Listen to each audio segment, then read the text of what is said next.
It's finally here. We've got a new patch. So not only are we going to be looking through my plat perspective, my pleb's view of the patch, you're also going to get to look at this ugly mug. So let me know in the comments if you want to see more of this unfortunate face, and let's have a look at the patch notes. So I've been really excited to take a look at this because it's going to mean a new map pool. So we're going to skip through all of the gumph at the beginning with the badges and all that sort of stuff. So if you want to see that, I'll put the link in the description. You can read all of that stuff later, but let's get to the important stuff, the map pool. So here they're going to focus on the changes. So obviously we're not going to see on this list, you're going to see Gorge will still be there, Himayama is still there, Dry Arabia, that kind of thing. So we're going to talk about the different changes because, as you know, I'm not, or I wasn't, a fan of the previous map pool. So I'm not sure exactly how I feel about this one yet either, but let's look at the ranked 1v1. So Hill and Dale is swapped for Cliffside. Now, I like both of these maps actually, but Hill and Dale I was really enjoying as Abbasid because it's a pretty good boom map. Cliffside is definitely not a good boom map because you spawn so close to your opponent. Obviously the middle sacred site is between you, so that's quite easy to drop a white tower and that sort of thing on there. So it's kind of an English heaven, which means it's one of my hells. But yeah, generally I'm not too displeased with that change. So Cliffside, in my books, that gets a little thumbs up. Not a big one, but just a little thumbs up. Marshland for Prairie, I didn't really like Marshland, so swapping it for Prairie's fine. Prairie has lots of sheep, so that's good. Woodlines are terrible, so again, not great for booming, but generally I enjoyed that map when I played it as HRE. So Prairie, yeah, again, just a little thumbs up. It's not one of my favourite maps, but it's not Gorge, so that's good. Four Lakes, I don't play water and hybrid, so Lakeside, actually I'm quite happy with this one, because if I end up having to do it because I hate the other maps more, you've got a little bit of water, but it's not a really full hybrid map. There's like a little pocket of fish at the top, there's a market in the middle, but you can kind of ignore it and you can just go really aggressive if you want to, and all the resources spawn along the bottom edge. There's like a cliff with loads of mountains, and then there's a stealth forest that makes a big border, and inside there's loads of gold and deer and stuff like that. So it's going to be very pro scout heavy, but you know, that's not too bad. So I won't be playing it because it's got fish, so if I can ban it I probably will, but you know, it's better than Four Lakes, which I never played, so you know, I can't complain at that one. Wetlands, I hated that map, so I'm glad it's gone, but it's replaced with Golden Heights, which is a hybrid map, and I don't really enjoy the hybrid maps. You can play Golden Heights without, but then it's one of those things you're basically putting yourself on a timer every single match, so it's kind of like playing against an Abbasid 3TC every single game, that if you let it go too long then you basically just die. So I don't know, I probably won't be playing Golden Heights, to be perfectly honest, but you know, it's better than Wetlands, I'd say, so you know, it's, you know, one of them. Haywire, I don't play the meme maps, so these next two, Haywire and Nagari, I never played Nagari because I don't play water. Haywire is just a terrible map and we won't talk about that. So it's going to be King of the Hill now and Archipelago. Archipelago, there is absolutely no way in hell that I'm ever going to play that map. King of the Hill, I liked it as a team game map. I don't like it as 1v1 because it's just a race to get the sacred site, so everyone goes for the civs that can either fast castle really quickly or gets defensive landmarks, so Kremlins get put in the middle, and it's just really boring. It's just not my cup of tea. So out of these ones, I will be banning Archipelago, King of the Hill, Lakeside, and then I've got a spare one. Yeah, probably Golden Heights. So those bottom four probably. But all in all, it's not the best map pool for Abbasid, which obviously is struggling at the moment with the Pro Scout meta, but generally I think this map pool is probably slightly better than the previous one. So all in all, there are a few maps that I actually really like now. So we've got Cliffside, which I enjoy, Prairie's pretty good, Lipany, Dry Arabia is nice, so you know, at least half the maps I will enjoy now, so that's pretty good.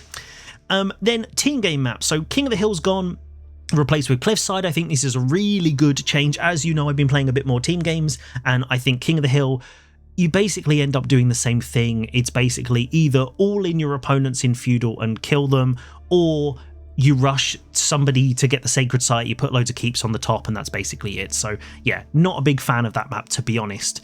Rocky River, I love Rocky River. I think it's great. I like it in teams, I like it in 1v1s, so I'm kind of sad it's gone, but it is replaced with my absolute favourite map, and once it's big for team games like a 4v4, the spawns can get absolutely wild, so I really, really enjoy that. Socotra is a terrible meme map again, so we're just going to pretend it doesn't exist. Mountain clearing is actually slightly better, I would say, out of the memes. So, you know, if we have to play that, it's fine. Waterholes replaced with Lakeside. Again, I don't really care about Lakeside, and unless I'm not head of the team, then I ban water, so that's fine. Himayama, I'm very glad to see gone. Prairie, obviously, again, not really the best team game map, I would say. The wood is very, very limited, but it does mean it becomes less of a trade-off boom-off because it's a bit more difficult. So, you know, that's not a bad thing, unless I'm trying to boom and then it's terrible. You know how it works. Mongolian Heights I never played, and I won't be playing Nagari because I don't play water. So all in all, I guess this map's okay. I like that Lipani's there. Yeah, you know, team games, to be honest, team games are so chaotic, the map I don't think makes a huge difference. As long as I don't have to go fishing, then I'm a pretty happy boy. So all in all, I think I need to test this out and see how they actually work, but especially for the 1v1, I'm feeling a little bit more positive. I do still have to play Gorge and Himayama, so, you know, we'll see when I get 5 Gorge games in a row, then we'll have to decide. But, you know, let's move on, shall we? So, we're going to, free for all, we don't worry about that. Let's talk about the bug fixes, not worrying about that. So, balance stuff. The cost of scouts is reduced from 70 to 65, and the train time is reduced as well, and Marlian's even more. So this is really interesting. As soon as I read this, I thought it was a bit strange because the pro scout meta is basically what everyone's complaining about, and they're making scouts cheaper and faster to produce, which means actually going multiple scouts is even better. I'm not really sure exactly why you do that. For example, now Roos basically just gets even cheaper scouts from their hunting cabins. You know, a bit weird. I do like the professional scouts movement speed penalty. I think that's good, so it means that spears can catch them a little bit easier. I do think it's probably not going to be enough, so you're really going to have to invest in denying the pro scouts, which I've actually never really done because I played Abbasid. But I think, yeah, but it's a nice change. I don't know whether that 5% is going to stop anyone doing it. They'll basically either have the micro to stop you killing their scouts, or at lower levels where I play, they'll probably just make more scouts and go and get it again. So unless I've got the micro to keep denying it and stop my spears being pulled away, which we all know I don't, I'm not sure that's going to make a huge difference. And just adding an extra 25 wood to the cost, it's, you know, it's really not that much. And the people that tend to do it more regularly, so French, get a discount on their techs anyway. So actually that 25 wood is actually not even going to be 25 wood.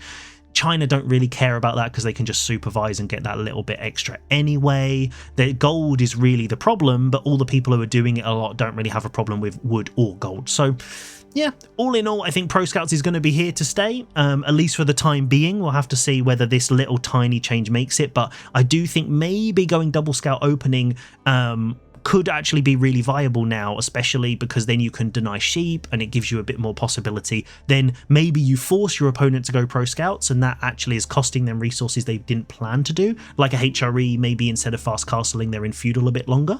You know, we'll see. You know, I'm not sure how exactly I'm going to play it. Maybe I'll venture into pro scouts, but yeah, it's not my favourite playstyle. We'll see. But I would say the matches I've been playing, I haven't played a huge amount, but everyone's sort of saying, oh my god, it's overwhelming.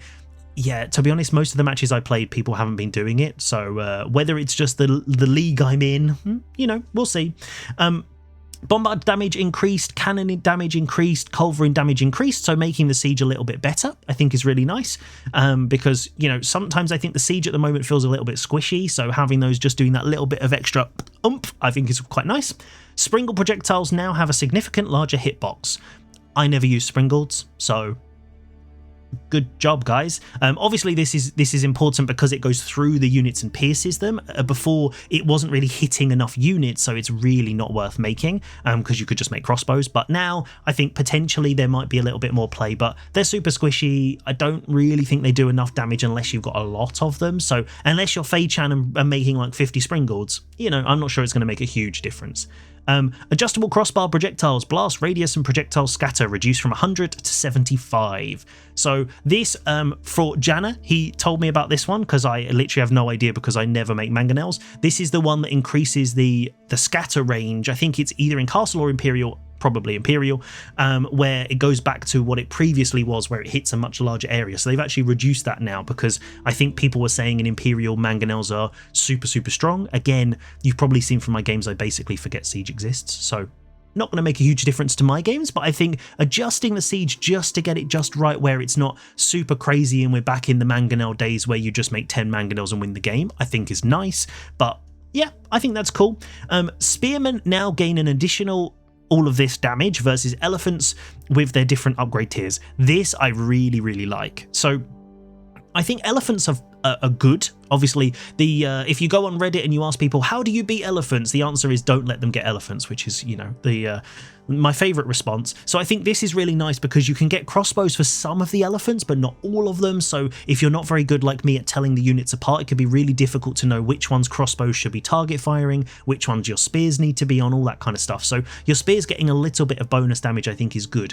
I'm not sure how this applies to gilded spears, whether they just get this bonus 3 or because they're gilded actually you get more, because this actually potentially could be a bit of a nerf because you're going to have a lot less spears as Order of the Dragon. So I would hope, it's obviously not because it would be listed here, but the gilded spears actually are going to have a harder time now because you always have less units anyway, and each of your units is getting less of an additional bonus against the elephants. So yeah, I'm not sure how that's going to work. Obviously, they got super strong spears, so maybe that's not such a big issue. But I do think that that's going to be a consideration for Order of the Dragon players of whether your spears are going to do enough to actually make any difference. Because for them, it's basically going to be exactly the same now. So, you know, but crossbows have also been adjusted, so you can see on screen, you can read all this stuff while we're talking, but the bonus damage has been increased and the normal damage has been decreased. I like this. I really like this change. Also, no note on Order of the Dragon, so their super strong crossbows are just going to stay exactly the same, but crossbows in Castle, especially since the mangonel changes, have been really strong. So I think doing this where the focus is more on their bonus damage, so they still do lots to men-at-arms, they still do lots to knights, I think is really good, and that they do just slightly less damage overall, so you can't just make literally just crossbows and just mow everything down. That you might actually need to make archers instead or whatever other units. So I like this. A small change, a little tweak. I don't think they were crazy, but I did notice that if you just got tons of crossbows, you were fine. You didn't always need to have archers. You could just basically get enough crossbows, and that would also get rid of all your spears as well. So yeah, I think this is a nice little change. I always like these changes which focus on making the units more of what they're supposed to do. So the bonus damage is what a crossbow is all about. So increasing the base damage sort of is fine, but focusing on the bonus damage I think is really nice, because then when you're making the counter units, you're doing it specifically for a reason. So I really like that change. And then this is the big one that they hinted at before, Elite Army Tactics. So the damage increase has gone down from 20% to 15%, so your infantry is going to do slightly less improved damage, if that makes sense. The cost is also a lot more expensive, but your melee armor is now health. This is crazy good. This is amazing. So for Abbasid, Ghulams with boot camp, for Byzantines with the Varangian Guards with all of their upgrades, everyone making men-at-arms in Imperial, Japanese as well, with their samurais being that little bit cheaper as well. That's, you know, maybe something to think about, which, spoiler alert, we're going to get to that. But this health I think is really good. It's going to mean infantry, especially men-at-arms and spears in Imperial, is going to be much nicer, so you'll see them a lot in team games more, I think. So nice. Obviously the Mongols have their improved version, which is just cost changes, blah blah blah, you know, that kind of stuff. Right, Civ specific stuff, and I said Civ, you know, I can speak. So Byzantine fixed an issue where mercenary tower elephants would not benefit from incendiary arrows. Cataphracts now use Byzantine spears. They've done it, guys. They fixed the Byzantines. They were completely broken. They didn't have the right shield, and now they do. So yep, the Cataphract, the jiggly Cataphract build is now back on top. It's going to be the top meta. Yeah, Byzantines is Byzantines. It's absolutely fine. We all love them. It's it's good. So, Delhi Sultanate. Now, obviously, here the changes haven't happened to the elephants, but you also do need to consider that those elephants are now going to be countered a little bit harder. So, Delhi's already had a bit of a nerf there. They also now don't get the free scholars from the first madrasa. So, you would get that, and it would increase those imperial texts. You're not going to get that now. The Dome of the Faithers has the cost reduction reduced again. So, it was improved before so that the scholars were a little bit cheaper than they were, and then now it's been pulled back down again. So I think it's probably just because the discount was so good, everyone went Dome of the Faith. Now you might consider going Tower of Victory, and it's one of those things I've seen a lot of people talking about it. When there's one landmark that you go literally 99.9% of the time, it probably needs a nerf, or the other one needs a buff. So the Tower of Victory could have got buffed instead of reducing this. That would have been good, but Delhi's also really strong anyway, so I think this is probably the right call. The research times have been changed on those Imperial texts, so they're just slightly longer. Probably also with this, they noticed with the free scholars in the Madrasa and the Dome of the Faith, when you're absolutely swimming in scholars, these texts were actually way too quick when you got to Imperial. So I think, you know, these little changes are fine. To be honest, if Delhi's getting to Imperial in 1v1, you're probably already in a really bad spot and you're not having a fun time. If they go for the landmark that gives them the free elephants, I don't think you're really going to be worried about whether they wait 22 minutes to get incendiary arrows. You're going to have a load of elephants in your base, so I wouldn't be too worried about this. In team games, I think this is really cool, because then it's going to mean that there's going to be a lot more Imperial play for them, and you know, I think that's really nice. English fixed an issue where network of citadels had an outdated description. Okay, perfect. So now let's hope when we go into game, we're actually going to see what it actually does and not just some random numbers. Who knows? Fixed an issue where Wingard Rangers could see over stealth forests because they've got super long range. So yeah, I guess that makes sense. So English is English, nothing changing there. They're going to just keep doing English things. But the big changes, here we go. Japanese Nihongo. The barracks now has been reduced by 50%. This is really strong. This is going to make a massive difference because now it's 75 wood. This is really crazy actually, because also the fishing village discount on fishing ships, we're not going to talk about fish, don't worry about that. So samurai train time has gone down to 20. So now you can get the samurai out more quickly. You can also get your barracks out more quickly. So I think we're going to be seeing some Dark Age shenanigans going on, because Dark Age samurai are pretty good. The deflect armor is really nice because you can actually take a little TC shot and you can stay alive. But now getting this barracks out, you're going to have that little bit of extra wood. It's not going to delay your economy so much. You actually could just go immediately into like tower rushing and stuff.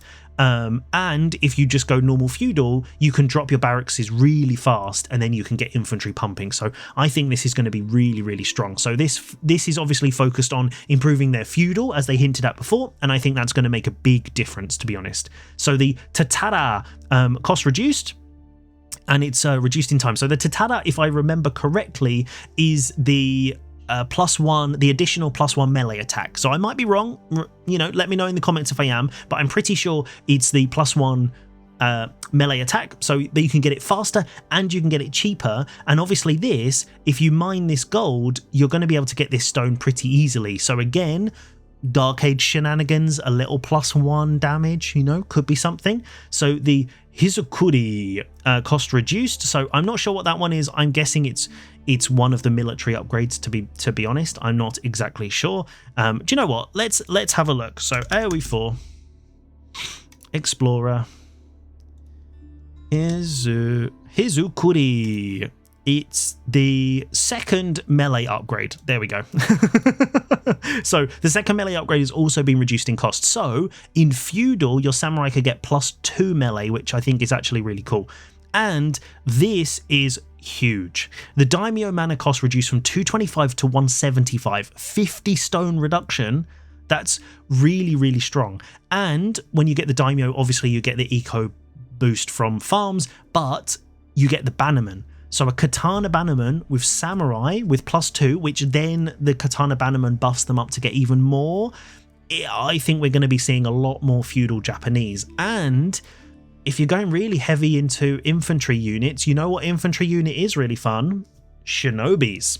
So we might be seeing a little bit more shinobi play as well, so that might inadvertently have buffed that landmark, because if you're going for a super heavy all-in, maybe having a couple of free farms actually is not as much value as having a couple of shinobi there disabling TCs and doing a lot, because they have crazy damage as well. So linked with a katana bannerman, I did a video ages ago where I showed a build of this, and it's really strong, so I think this is going to be quite interesting. Now, they've obviously adjusted the Yoroshiros, so the production speed has been reduced in military buildings and docks, and all of the passive gold you get from your farmhouse, your lumber camp and your forge has been reduced accordingly. So obviously they've buffed things that are going to make feudal better, and they've kind of nerfed things that basically everyone goes to castle for. Everyone goes for the Yoroshiro. I can't even tell you the name of the other landmark or what it does because nobody goes for it. So I'm not sure this nerf is actually kind of fair, because the Japanese economy isn't great anyway, but I guess basically making the castle less attractive and making feudal more attractive potentially will shift Japanese in a different way. And I think that's really interesting, because just it being the same every single time, fast castle, mounted samurai, I think this is going to add a little bit more variety. So in my books, Japanese, this is good. Ii desu ne. Now, Malians. So Malians was also on the list of ones that want to get improved in feudal, so it looks like what they're doing is just making it a little bit harder for people to kill you. So your houses, your pit mines get extra health, so you can see there's, you know, a bit of a buff, 50 on the houses and 100 on your pit mines, so they just take that bit longer to burn down. So I guess that gives you time to get units out, which is pretty good.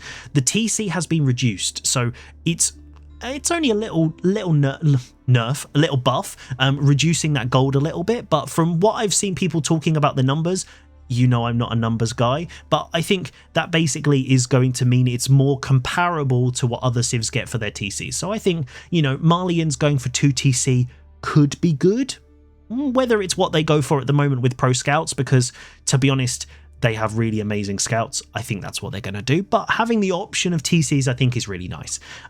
Sofas have increased health and increased attack. Now, from my experience of getting absolutely slapped around by sofas, they're already pretty good.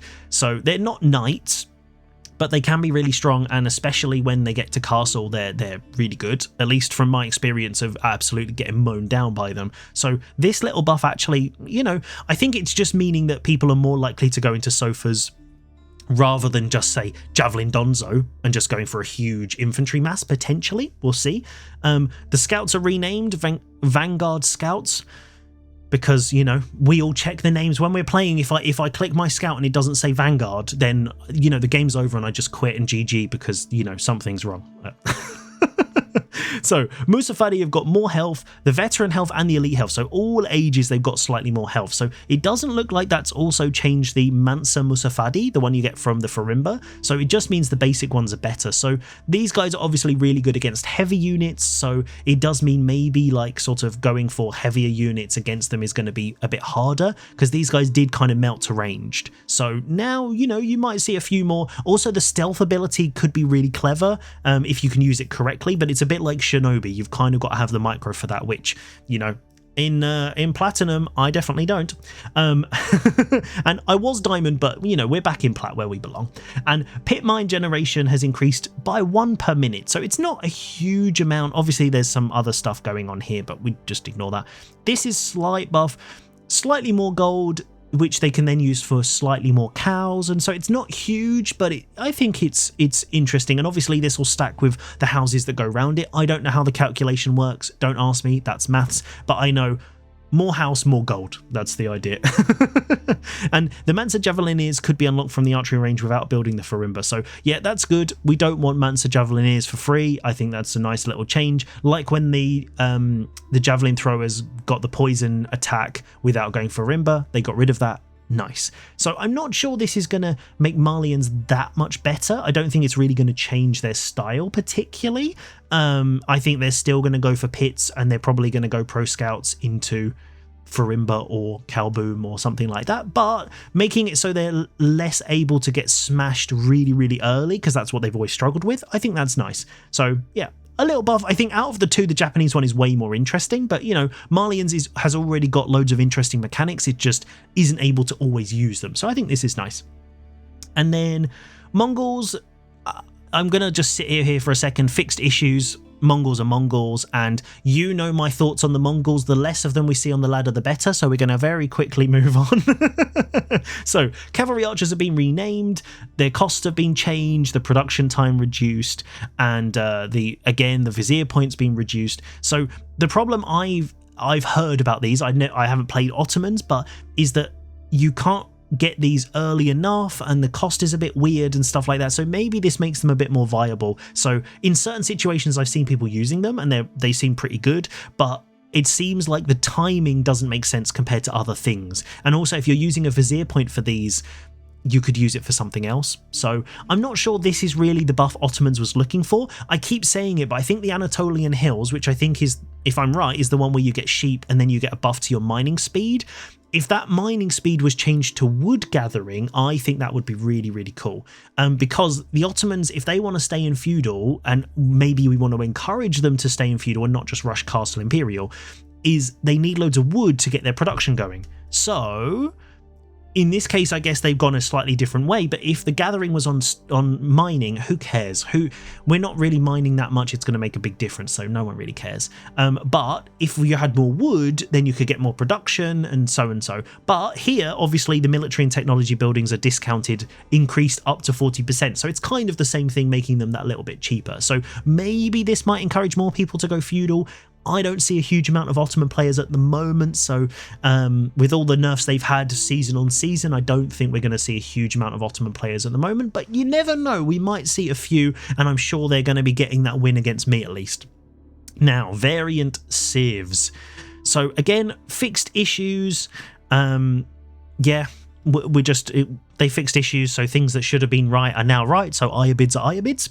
Order of the Dragon. Here we go. We do get it. Perfect. So Order of the Dragon gets double bonus damage. So that does mean that it's equivalent. So because they cost 2 population, so they now get the double. So this is really, really good. So Order of the Dragon hasn't been sort of suspiciously nerfed by this, so that I think is really, really nice, because they already struggle about getting outmassed, and obviously with elephants they have less numbers, but with all of the healing and the other stuff Delhi has, I think Order of the Dragon can really struggle with that, so I think this is really, really nice. And then they fixed an issue where the inspirability range was shorter than its visual range. Okay, an Archon thing, sure. That's fine. And that's it. So investigation, what's on the horizon, DLC, whenever we're waiting for that. But what does this mean for me? So if we're going to go all the way back up, let's go back to the map pool. So looking at this map pool, I think I've had to make a decision that the age of Abbasid is now over. I know, let's just hang our heads in shame. I don't really want to just go for full pro scouts. I don't really fancy it. So my plan, at least for the next 24 hours until I get absolutely stomped down to gold, is I'm going to try Iobids. There's a few reasons for that. Obviously, they don't tend to go boomy, so the woodline problem isn't so much of an issue. Maps like Himayama and Gorge are actually really good, because with the camels you can poke and harass more easily. They've got a nice fast castle. So I think it's something slightly different. It's going to be a bit more of an aggressive playstyle, so you're going to be seeing a bit more action, a bit more fighting earlier on from me, and also trying to use the camels to deny the hunts. I think that's probably should work.